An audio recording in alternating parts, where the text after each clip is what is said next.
My name is Connie, and I'm 68 years old. When I received my only son's wedding invitation, I felt both joy and a strange heaviness in my heart. Little did Lucas know that beneath my modest lifestyle lay a fortune of $75 million. After decades of hard work alongside my late husband, I'd kept this wealth hidden even from my own child. As preparations for his lavish wedding began, I wondered if anyone would still see me, not my bank account, just me. Tracing the gold-embossed invitation with my fingertips, I made a decision that would change everything. Before I share with you the most expensive lesson of my life, let me know where you're watching from and hit that like button if you've ever had to hide your success to discover who truly cares about you. I grew up as the daughter of hard-working immigrants who owned a small dry cleaning business in a quiet Minnesota town. My parents taught me the value of honest work and treating everyone with dignity, regardless of their status or wealth. Those lessons stayed with me, even as I watched other girls dream of marrying rich or finding shortcuts to success. Connie, remember that respect is earned through character, not purchased with money, my father would say as we pressed shirts together after school. I met Harold during my sophomore year of college. Unlike the flashy boys who drove expensive cars their parents bought them, Harold worked 2 jobs to pay his tuition. He studied biochemistry while I pursued business management.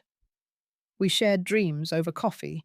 We could barely afford planning a future where we'd build something meaningful together. After graduation and a small wedding attended by just 30 people, Harold and I pooled our savings to start a tiny pharmaceutical research company. We worked from a converted garage with Harold handling the science while I managed the business side. Those early years were lean. We ate ramen noodles more often than not and drove a car that broke down every other month. When Lucas was born, we made sure to raise him with the same values we grew up with. Though our company slowly grew more successful, we lived modestly. Lucas never had the newest toys or fanciest clothes, but he never lacked love or attention. We're comfortable. I would tell curious neighbors or friends who noticed our improving circumstances, but we believe in investing in the future rather than showing off today. What nobody knew was that Harold's research had led to a breakthrough drug that treated a rare autoimmune disorder. A larger pharmaceutical company licensed our patent, and suddenly the tiny business we'd built from nothing was worth millions. Yet we continued living in our modest home, driving reasonable cars and teaching Lucas that character mattered more than possessions. "Mom, why don't we live in a mansion like Tyler's family?" 10-year-old Lucas once asked. "Because a house is just a building," I told him. "What matters is that it's filled with love and good memories. Besides, your father and I prefer to use our money to help people and secure your future." Lucas seemed to understand, and throughout his childhood he remained a grounded, kind boy who made us proud. He excelled in school, volunteered at the local animal shelter, and treated everyone with respect. Then came college. Lucas decided to attend law school in New York, far from our Midwestern roots. We supported his decision, wanting him to spread his wings. During those years, I noticed subtle changes in his attitude and priorities. His calls became less frequent, his visits shorter. He began mentioning important connections, exclusive clubs, and the high-powered law firm where he secured an internship. 5 years ago, Harold suffered a massive heart attack. He died before I could reach the hospital to say goodbye. Besides the devastating emotional loss, I suddenly found myself the sole owner of assets worth $75 million. Lucas flew home for the funeral, but returned to New York just 3 days later, claiming urgent work commitments. "I'm building my career, Mum," he explained over the phone. Dad would have understood. Perhaps he would have. But I couldn't help feeling that the son we'd raised was drifting away, replaced by someone who measured life in billable hours and networking opportunities. I decided to maintain our modest lifestyle, not out of miserliness, but because I truly didn't need more. The large house Harold and I had dreamed of building someday held no appeal without him beside me. Lucas assumed I was living on a comfortable but limited widow's pension and some savings. I never corrected this assumption. It wasn't that I planned to disinherit him, but I wanted him to build his own success before knowing about his inheritance, just as Harold and I had done. As the years passed, I watched from afar as Lucas climbed the corporate ladder. His social media showed a life of charity galas, yacht parties, and networking events with the elite of New York. The simple values we'd tried to instill seemed forgotten in favor of status and appearance. I wondered if I'd failed as a mother, or if this was simply the natural evolution as children grow and create their own paths. Either way, I missed the boy who once brought home injured birds and insisted we help them heal. The Lucas I raised had been thoughtful and compassionate. He'd write me poems for Mother's Day and call just to tell me about interesting books he'd read. The turning point came during his second year at a prestigious New York law firm when he met Stephanie Blackwell. Stephanie came from old money, her father being a senior partner at a competing firm, and her mother a socialite whose family had banking connections dating back generations. The first time Lucas mentioned her, his voice carried an unfamiliar tone of awe. "Mom, she knows everyone who matters in this city," he told me during one of our increasingly rare phone calls. "Her summer home is next door to a Supreme Court justice." I tried to sound enthusiastic, while wondering when "everyone who matters" had become a phrase in my son's vocabulary. 3 months into their relationship, Lucas's calls dropped to once every few weeks, always brief and distracted. "Sorry, Mum can't talk long. Stephanie and I are meeting the governor's aide for drinks." When he did call, he began suggesting improvements to my life. "Mum, you really should update your wardrobe. Those clothes make you look ordinary. Have you thought about selling Dad's old car? It doesn't project the right image." Each suggestion felt like a small erasure of the life Harold and I had built, of the values we'd tried to instill.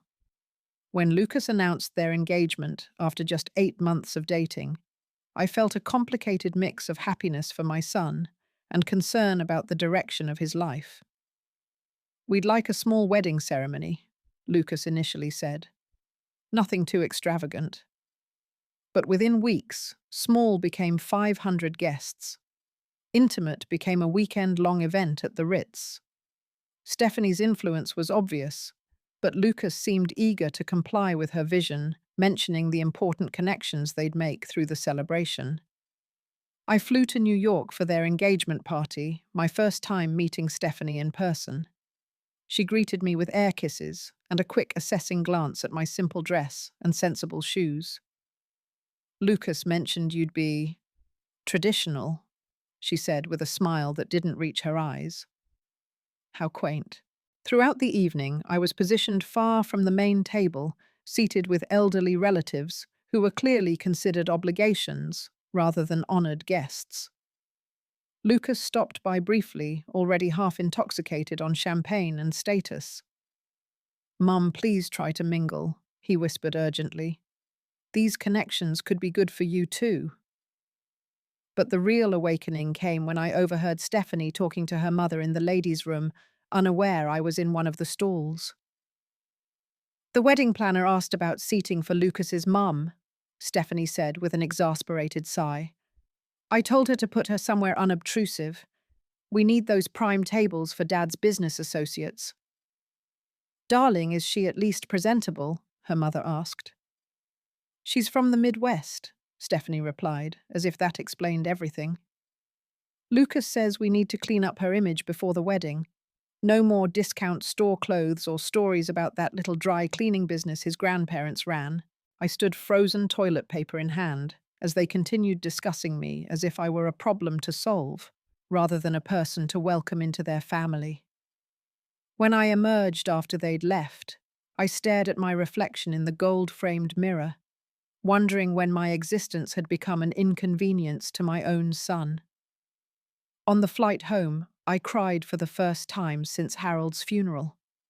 Not for myself, but for the son who once helped an elderly neighbor mow her lawn every week without being asked, who now seemed embarrassed by his own mother's ordinariness. The final straw came 2 months before the wedding, when Lucas called with a strange request. Mom, Stephanie and I were thinking maybe you could get some professional styling before the wedding. Her mother knows someone who could help with your hair clothes the way you speak. The way I speak, I repeated, stunned. You know, just to smooth out some of those Midwestern expressions. The wedding will have a lot of sophisticated people. I felt something shift inside me. Not anger exactly, but a profound sadness mixed with clarity. The son I'd raised would never have suggested I needed fixing to be acceptable in public. I'll think about it, Lucas, I said quietly, already forming a different kind of plan in my mind.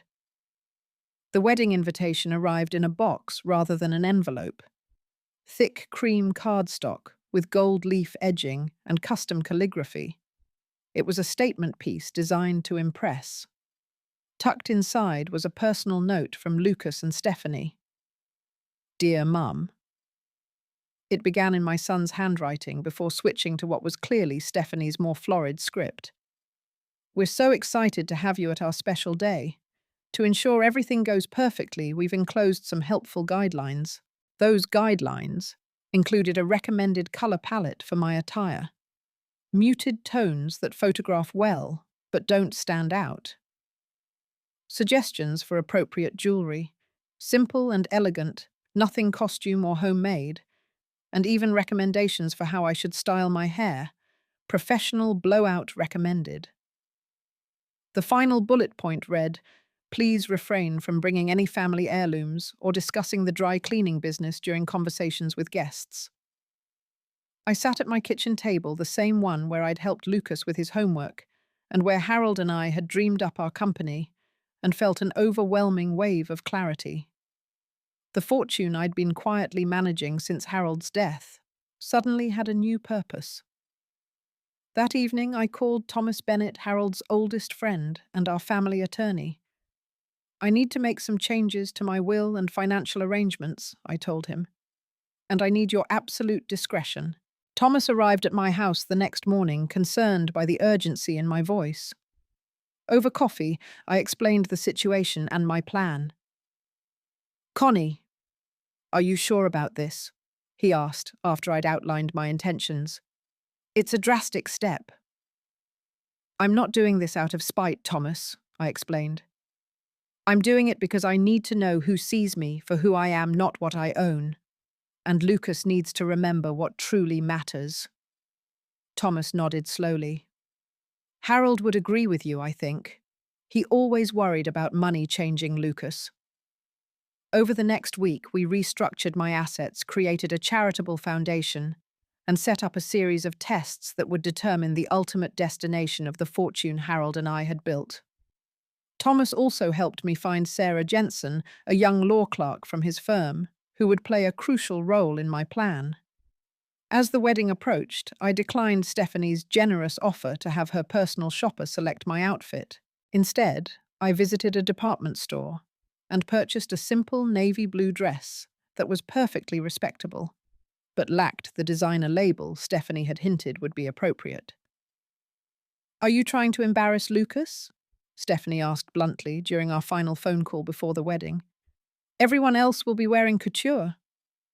I'm just being myself, I replied calmly. Isn't that what matters most? Her silence spoke volumes. The night before I flew to New York, I stood in my bedroom looking at a photo of Harold holding newborn Lucas. I hope I'm doing the right thing, I whispered to my late husband's image. I hope it's not too late for him to remember who he is.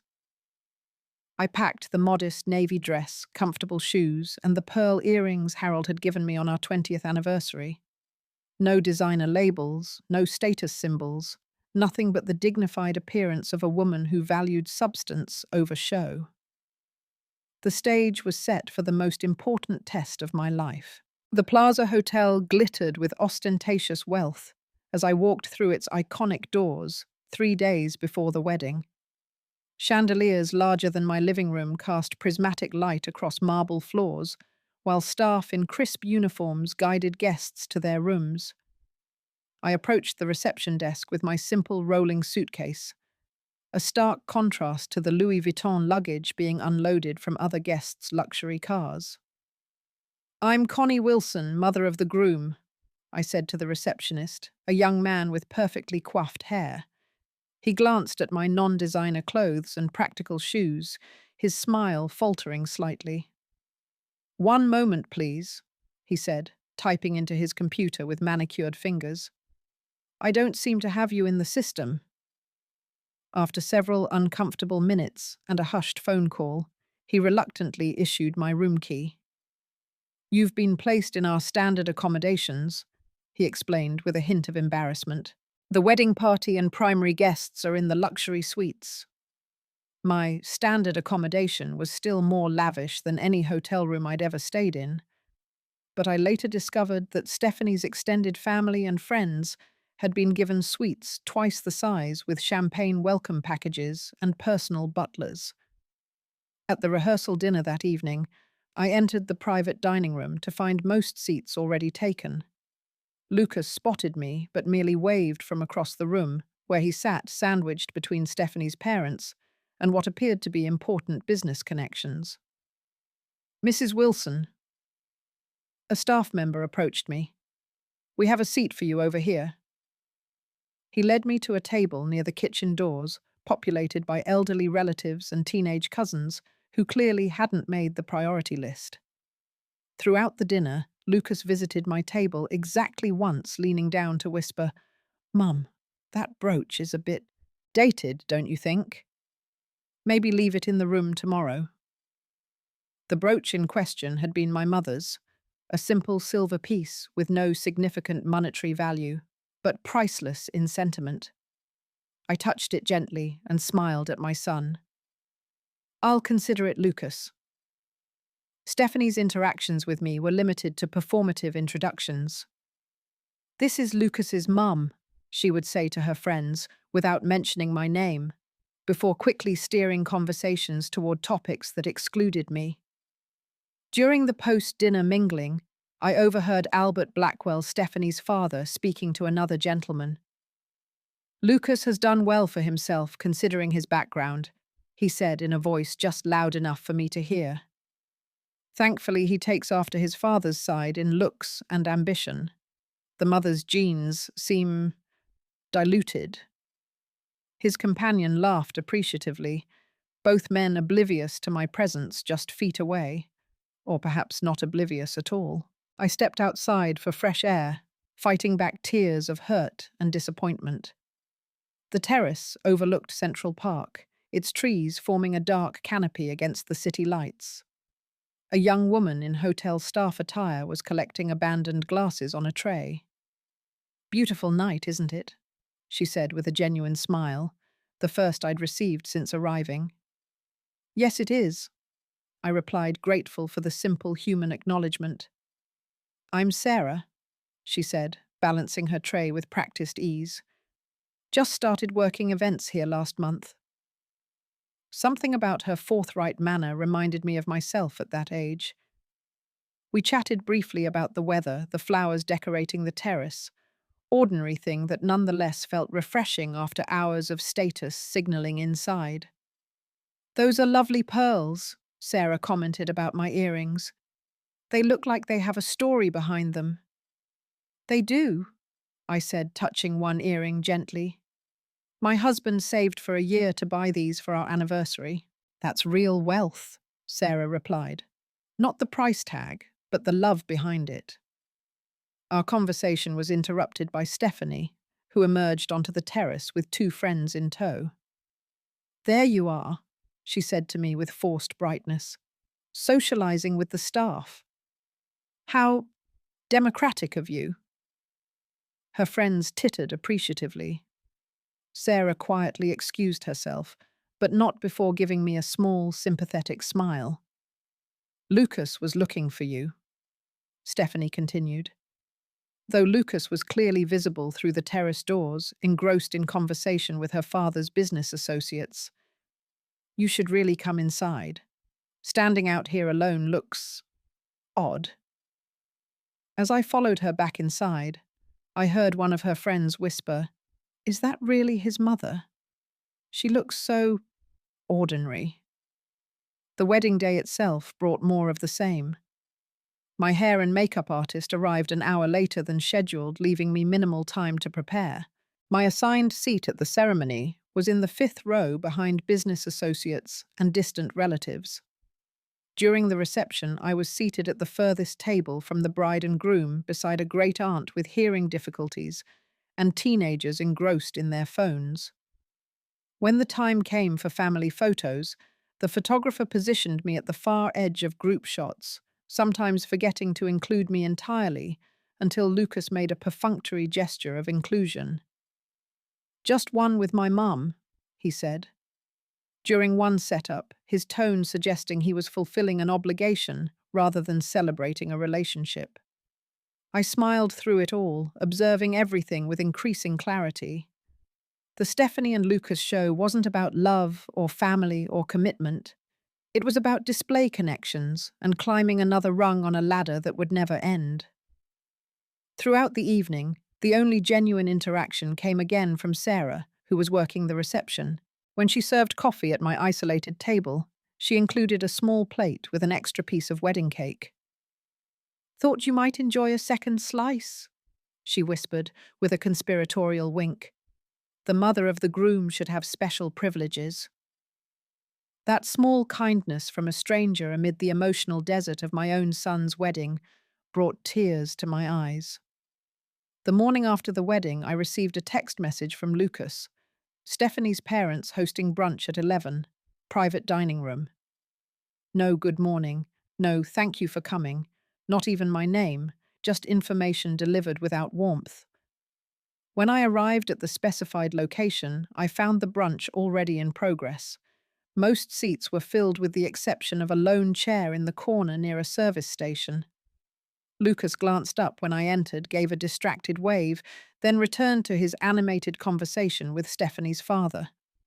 Stephanie didn't acknowledge me at all. I took my designated seat and a server, not Sarah, silently placed a coffee cup in front of me. No one at the adjacent tables introduced themselves or made conversation. I might as well have been invisible. After 30 minutes of isolation in a crowded room, Stephanie approached my table, her expression a practiced mask of politeness. "Lucas and I wanted to thank you for coming," she said, her voice carrying just enough for nearby guests to hear her performing the role of gracious daughter-in-law. "We'll be leaving for our honeymoon this afternoon, so this is goodbye for now." "So soon?" I asked. "I thought I might spend a day with Lucas before heading home. We've barely had a chance to talk." Stephanie's smile tightened. "We have a very tight schedule. Perhaps you can visit New York another time." She glanced at her diamond-encrusted watch. "Actually, Lucas mentioned you might be more comfortable heading home today, rather than staying alone in the city." Before I could respond, Lucas appeared at her side, his hand possessively around her waist. "Mum, there you are. Did Stephanie tell you about our departure? The car service can take you to the airport after brunch if you'd like." The dismissal was unmistakable. My own son was politely but firmly showing me the door now that my ceremonial role was complete. "Why the rush to send me home, Lucas?" I asked directly, years of hurt suddenly crystallizing into this moment. He looked uncomfortable, glancing around to ensure no one was listening too closely. "It's not a rush, Mum. I just thought you'd be more comfortable at home. The activities planned for the rest of the weekend are, well, they're more suited to our circle here." "Your circle," I repeated softly. "And I'm not part of it," Stephanie interjected smoothly.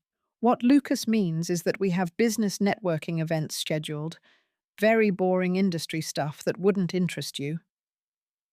"I see." I looked directly at my son. "Lucas, does your father's memory mean anything to you anymore? The values we tried to teach you?" His expression hardened slightly. Mum, I've grown up. I have a career, a wife, a future to build. I can't always live by small-town ideals from the past. Stephanie nodded in agreement. The world Lucas moves in now requires certain adaptations. We'd be happy to help you make those adjustments too. She lowered her voice to a conspiratorial whisper. We could find you a nice condo in a retirement community, provide a monthly allowance for your needs. Lucas feels responsible for your comfort. The condescension in her voice was unmistakable. I wasn't seen as a person with dignity and a life of my own, but as a problem to manage a responsibility to fulfill with minimal personal involvement. An allowance. I repeated the word, tasting bitter in my mouth. Like a child. Now, Mum. Lucas began with the tone one might use with a toddler. Stephanie is just trying to help. We want what's best for you. Do you? I asked, my voice steady, despite the pain lancing through my heart. Tell me honestly, Lucas. If I were wearing designer clothes and had powerful connections, would you still be rushing me out the door? Would I still be seated by the kitchen at your wedding, hidden away from your important guests? His momentary silence was more telling than any words could have been. Stephanie filled the void with practiced smoothness. Mrs. Wilson, I think you're overreacting. The seating arrangements were based on complex social considerations, and we're not rushing you out. We're simply acknowledging that our worlds are different. I looked at my son, searching for any trace of the boy I'd raised, and found only a stranger looking back at me. A stranger wearing an expensive suit and a concerned expression that didn't quite reach his eyes. I understand completely, I said, rising from my seat. Your worlds are indeed different. I'll be leaving this afternoon as suggested. As I walked away, I heard Stephanie murmur to Lucas, "Thank goodness that's handled.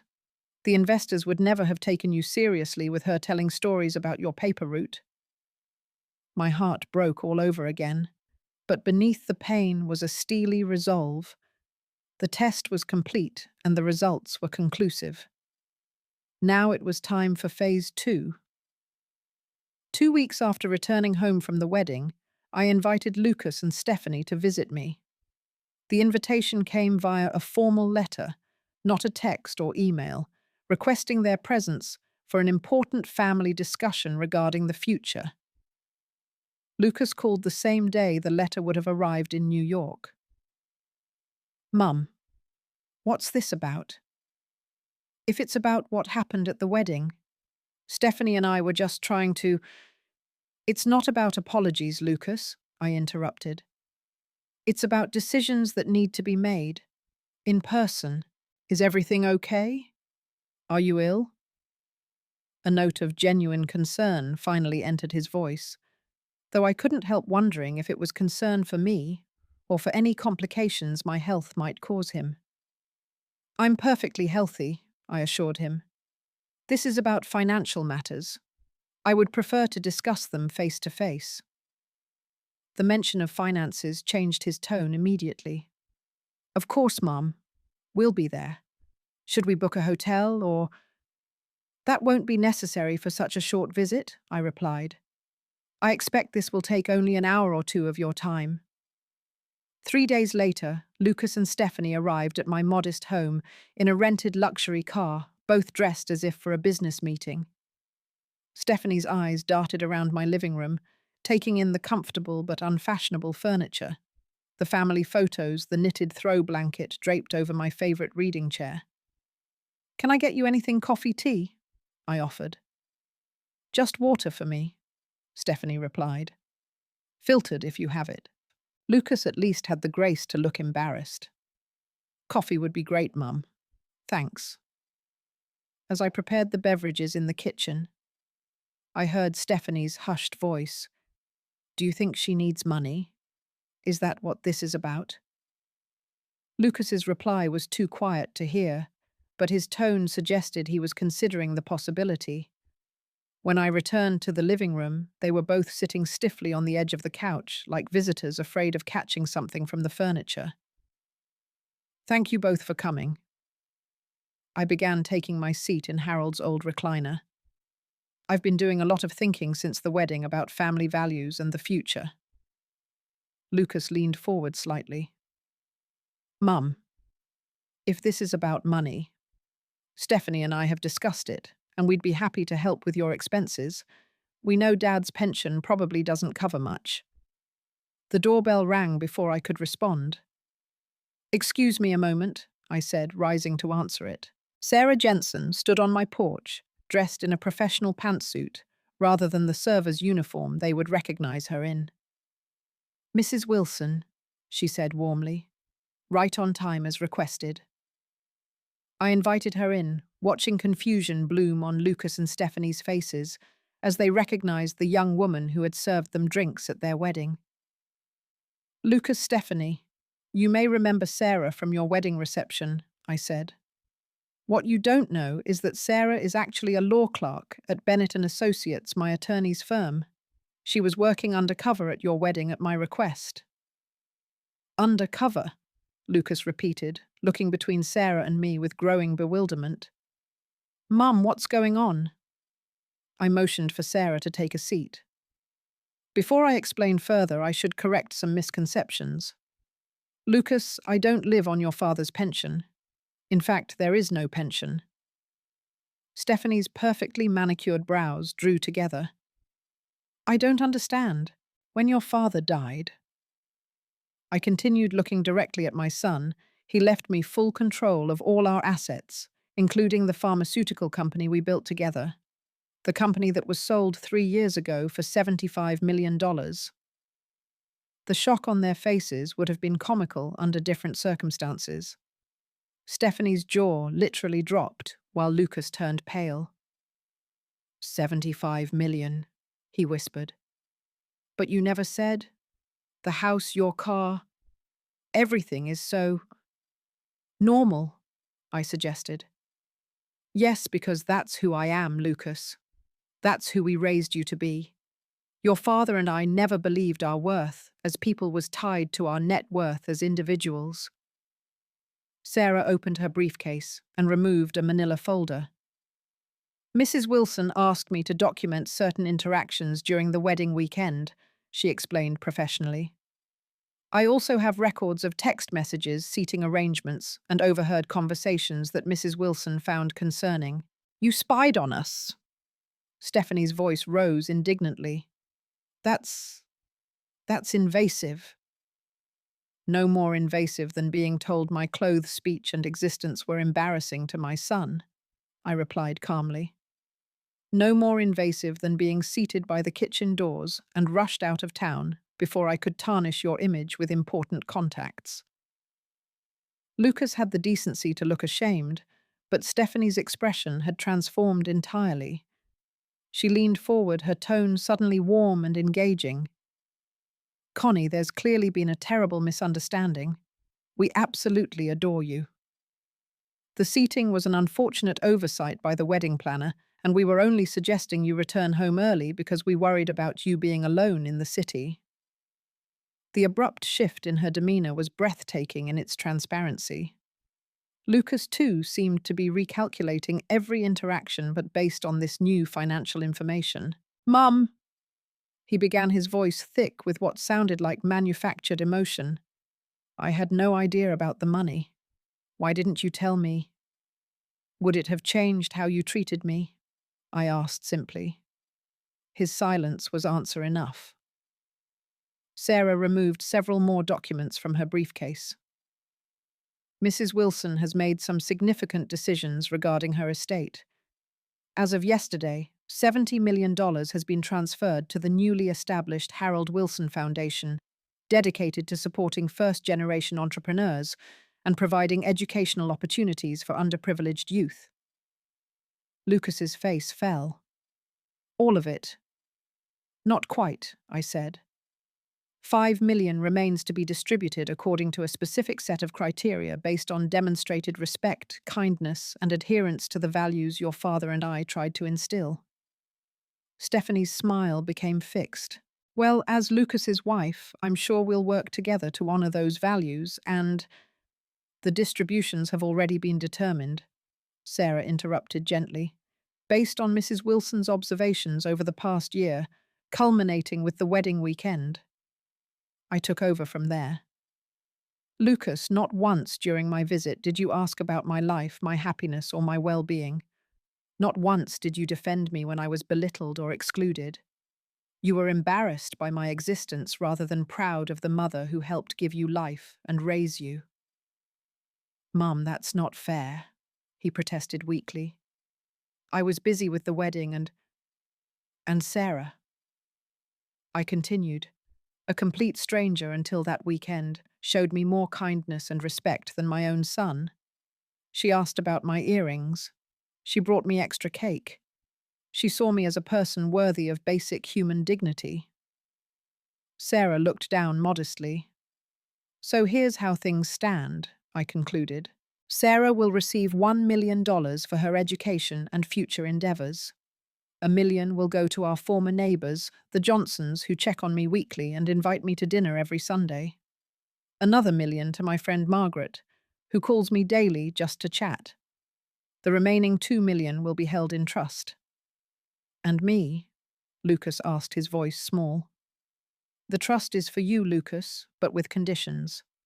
You'll receive no funds for 5 years. During that time, you'll serve on the board of your father's charitable foundation, working directly with the kinds of people you've been taught to overlook. After 5 years, if you've demonstrated a genuine return to the values we raised you with, you'll receive your inheritance. Stephanie stood abruptly. This is ridiculous.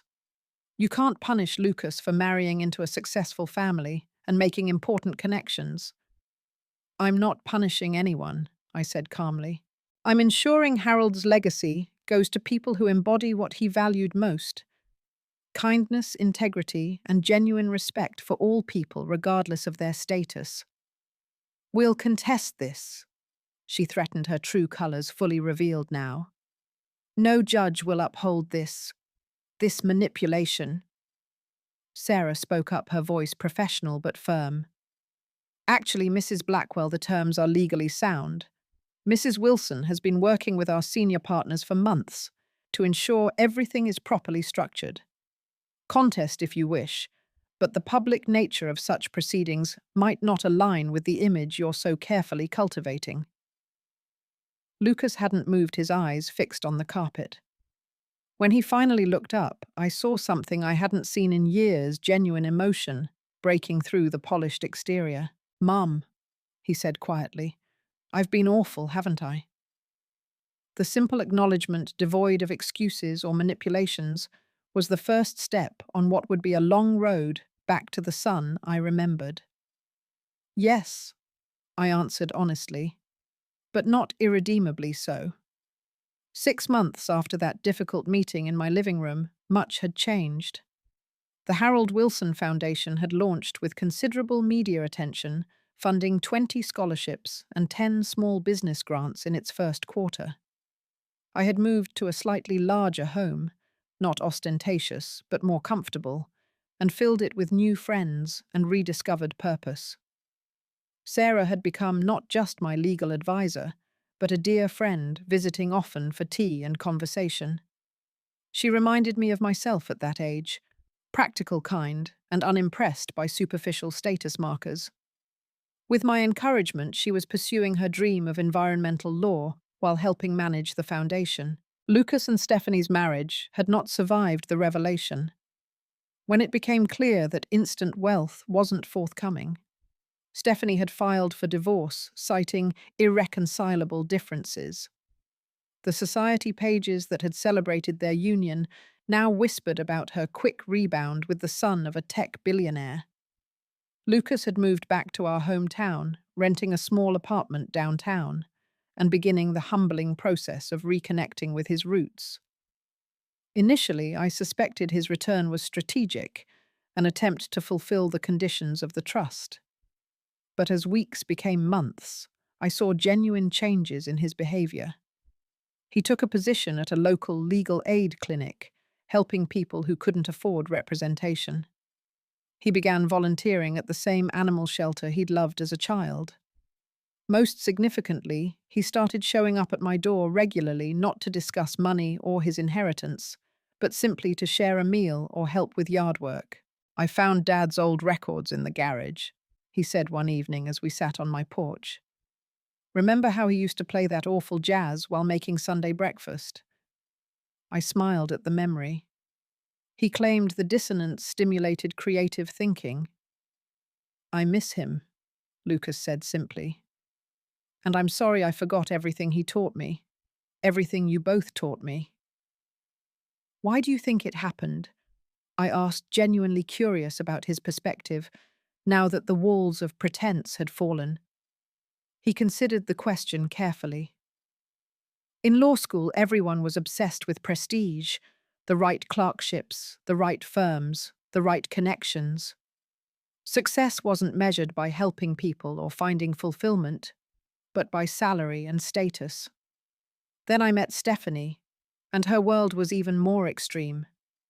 Slowly, I started measuring myself by those standards too. And now I'm learning to measure success differently again." He looked out at the sunset, painting the sky in brilliant oranges and pinks. "Dad would say this view is worth more than any corner office in Manhattan." He would, I agreed. Our relationship was healing one honest conversation at a time. I had no illusions about perfect resolutions or Hollywood endings. Trust once broken takes time to rebuild. But I saw glimpses of my son returning. The real Lucas, not the polished facade he'd created in New York. The money that had threatened to corrupt his values was now serving its intended purpose, both through the foundation and as a lesson in what truly matters. Harold would have approved of how things turned out, I think. One evening, as I sorted through old photographs for a foundation display, I found a picture of Harold holding newborn Lucas in the hospital. His expression of wonder and love brought tears to my eyes. That love had never been conditional on achievements or status. It was simply there, constant and true. In the end, the $75 million secret had served its purpose. Not as a punishment or manipulation, but as a mirror reflecting who we truly were when we thought no one was looking. Money, I've learned, doesn't change people so much as reveal them. True wealth isn't measured in dollars, but in how we treat each other when there's nothing to gain, in how we speak to the server at our table or the stranger on the street, in whether we see people as valuable for who they are or what they can do for us. Some lessons cost more than others. This one cost $75 million, but it returned to me something far more precious. A son who was finding his way back to himself, and the knowledge that Harold's legacy would continue in both the foundation bearing his name and in the values slowly regrowing in Lucas's heart. I learned that it's never too late for second chances, never too late to remember who you really are beneath the titles and trappings we accumulate. Sometimes the greatest gift we can give each other is the space to fail, learn, and begin again. Has money ever revealed someone's true character to you? Has wealth or its absence taught you who truly cares? Leave a comment below with your experience. If this story resonated with you, please hit the like button and subscribe for more stories about life's most valuable lessons. And if you know someone who might need this reminder about what truly matters, share this video with them. Thank you for listening to my story today. Remember, your worth isn't in your wallet, but in your heart.